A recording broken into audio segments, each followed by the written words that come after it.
Bienvenidos de vuelta a DFC Books.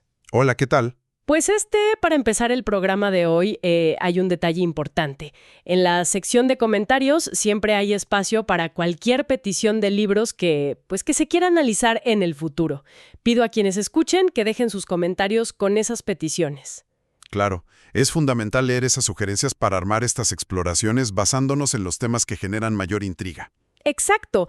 Y a ver, el material de hoy es, honestamente, un pilar absoluto de la literatura y la historia. Vamos a sumergirnos en El Cantar de Mío Cid, en el estudio y edición crítica de Juan Victorio. Que es una joya. Totalmente, porque esto va mucho más allá de repasar una lectura de la escuela secundaria. Las notas de Victorio revelan una maquinaria política fascinante detrás de los versos. Sí. Y el objetivo de este análisis a fondo es muy claro. Se trata de ofrecer una explicación detallada del libro, desmenuzando la historia real frente a la leyenda literaria. Ajá. Explorando a fondo a sus icónicos personajes y, resumiendo los eventos más cruciales de cada uno de sus 3 capítulos. O como se les conoce tradicionalmente, los 3 cantares. Así es. La idea es entender cómo un texto del siglo XII logró moldear la percepción de toda una sociedad. A mí lo que me voló la cabeza leyendo este estudio es el contraste entre la realidad y el mito. O sea, el Cid histórico, el de carne y hueso. El verdadero Rodrigo. Exacto. Era básicamente un mercenario. Según entiendo, era un guerrero implacable que trabajaba lo mismo para reyes cristianos que para reyes moros. Dependiendo de quién pagara mejor. O qué alianza táctica le conveniera en el momento. Pero luego, este libro lo transforma por completo. Pasa de ser este señor de la guerra casi autónomo a convertirse en la herramienta de propaganda política más perfecta del siglo XII. Y el contraste es brutal. Está cañón. ¿Cómo se explica ese salto tan radical? Pues para darle sentido a esa transformación, es necesario mirar de cerca al Cid histórico primero. Juan Victorio detalla que Rodrigo Díaz de Vivar nació en Burgos, un poco antes de la mitad del siglo XI. Ajá. Y un punto clave es que no pertenecía a la alta realeza, pero tuvo el enorme privilegio de educarse en la corte del rey Fernando I. Ahí creció junto a los infantes, ¿no? Sí, incluyendo a Sancho y Alfonso. Entonces, cuando el reino se divide a la muerte del rey, Rodrigo decide servir fielmente a Sancho II de Castilla. Pero luego viene el problema. Y ahí es donde empiezan los destierros. El estudio menciona mucho a los famosos mestureros. Los intrigosos de la corte. Ándale. Estos cortesanos que básicamente se dedicaban a envenenarle el oído al rey Alfonso por pura envidia. Es que esos cortesanos representaban a la alta nobleza, que veía al Cid como un advenedizo, alguien que no era de su nivel. Alfonso VI, muy influenciado por ellos, destierra a Rodrigo en varias ocasiones. Sí. Y la realidad histórica es que, al verse exiliado sin tierras y sin señor, el Cid no se sienta a llorar su desgracia. Reúne a sus hombres y ofrece sus servicios militares al mejor postor. Que esa es la parte que la historia oficial, suele omitir. Por conveniencia. Totalmente. O sea, el Cid termina luchando a favor del rey moro de Zaragoza, Moctadir. Y de sus sucesores, claro. Y liderando ejércitos musulmanes se enfrenta a otros líderes islámicos y también derrota a reyes y nobles cristianos. La lectura menciona que humilló en batalla al mismísimo conde Berenguer de Barcelona. Una locura para la época. Para ponerlo en perspectiva, era un estratega militar brillante al que la religión de su empleador le importaba mucho menos que la supervivencia de su ejército. Y ese pragmatismo histórico chocaba frontalmente con las necesidades políticas posteriores. A ver, cuéntame de eso. Haz de cuenta que si avanzamos un par de generaciones hasta la época de Alfonso VII, que era el nieto de Alfonso VI, encontramos un reino fragmentado. La corona necesitaba desesperadamente controlar a una nobleza sumamente rebelde, que hacía prácticamente lo que quería. Ya. Victorio documenta que antes del Cantar, la figura del Cid ya era muy popular entre el pueblo gracias a viejos romances. Pero, en esos poemas populares antiguos, el Cid era un rebelde arrogante. Ah, me acuerdo de haber leído sobre la jura de Santa Gadea. Y exactamente ese episodio. Ese momento donde el Cid prácticamente obliga al rey Alfonso a jurar sobre la Biblia que no tuvo nada que ver con el asesinato de su hermano Sancho. Sí, Una falta de respeto total a la corona. Y encima le dice en su cara que besar la mano de un rey no le da ninguna honra. A la gente le debía encantar ese nivel de rebeldía contra la autoridad. Es que el antihéroe siempre es popular, pero para la realeza, un ídolo popular que humilla a reyes era una pesadilla absoluta. Así que la teoría literaria sugiere que el cantar que estamos analizando fue un encargo casi estatal. Propaganda pura. Tal cual. Tomaron a la figura más admirada de España y reescribieron su motivación. El objetivo era crear un modelo de vasallo sumiso, alguien que a pesar de sufrir las peores injusticias por parte de su monarca, jamás se rebela. ¡Guau! La intención era proyectar este modelo hacia la nobleza rebelde del siglo XII. El mensaje era muy claro. Si el guerrero más grande de nuestra historia agachó la cabeza ante el rey, ustedes también deben hacerlo. Una campaña de marketing político medieval verdaderamente genial. O sea, agarrar al lobo indomable y presentarlo en la plaza pública como el perro pastor más obediente. Es una analogía perfecta. Y bueno, hablando de estrategias a largo plazo, antes de entrar de lleno a los personajes, pido a la audiencia que se suscriba al canal para no perderse futuros análisis detallados. De verdad, quienes disfrutan de estas inmersiones profundas en la literatura, es el mejor momento para suscribirse y asegurar que este contenido llegue directo a sus pantallas. Totalmente recomendado. Volviendo al texto, esa agenda política de la que hablas requería moldear no solo al Cid, sino a todos los personajes a su alrededor para que encajaran en este nuevo universo de sumisión y estatus. Había que reescribir todo el ecosistema. Exacto. Empezando, por supuesto, por los héroes. El Cid literario es muy distinto al histórico. Está totalmente rediseñado.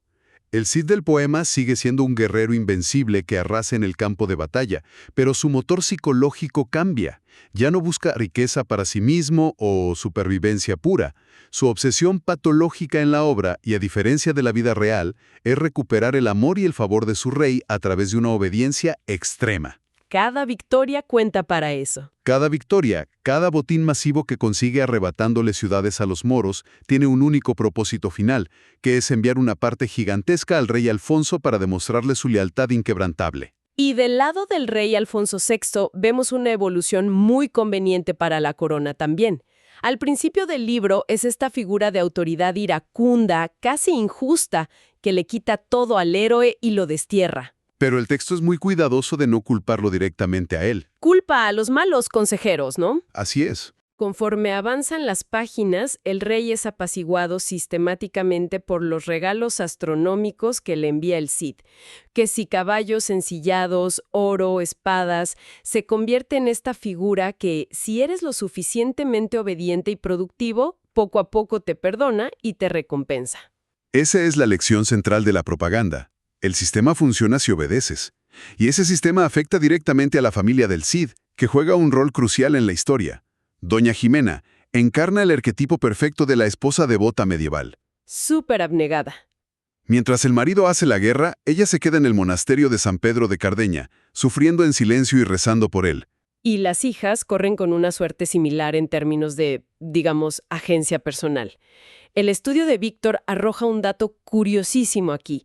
Los nombres históricos de las hijas eran Cristina y María. Sí, un detalle fascinante. Pero en el poema las rebautizan como Doña Elvira y Doña Sol. Y a lo largo de la historia, estas mujeres funcionan casi literalmente como mercancía de intercambio. Son peones en las alianzas políticas que el rey utiliza y que el Cid acepta entregar para recuperar su estatus.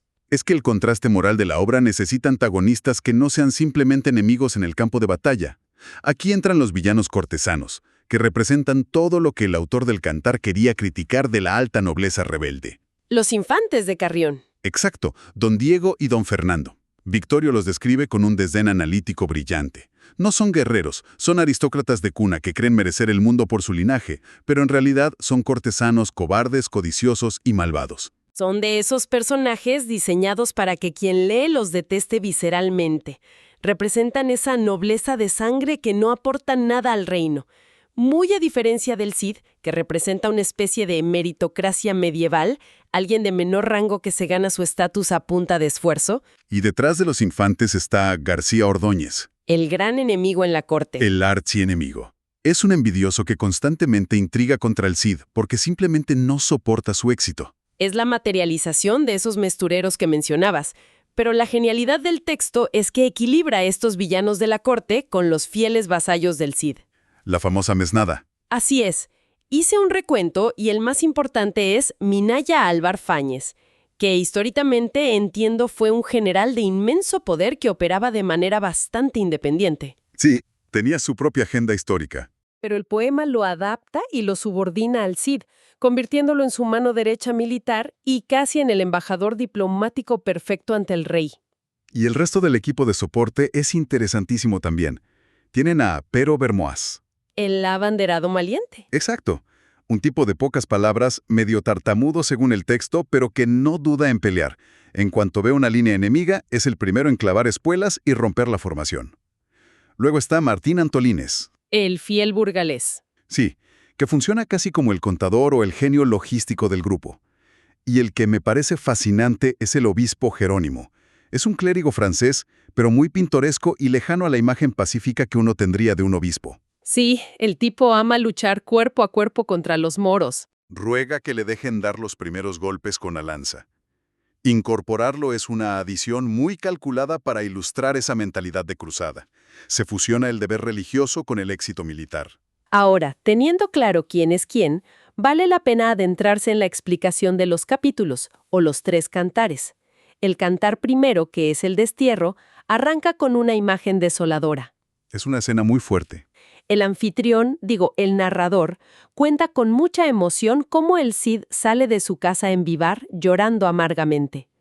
Llega a Burgos y nadie le da posada por miedo a las represalias del rey. El silencio es absoluto.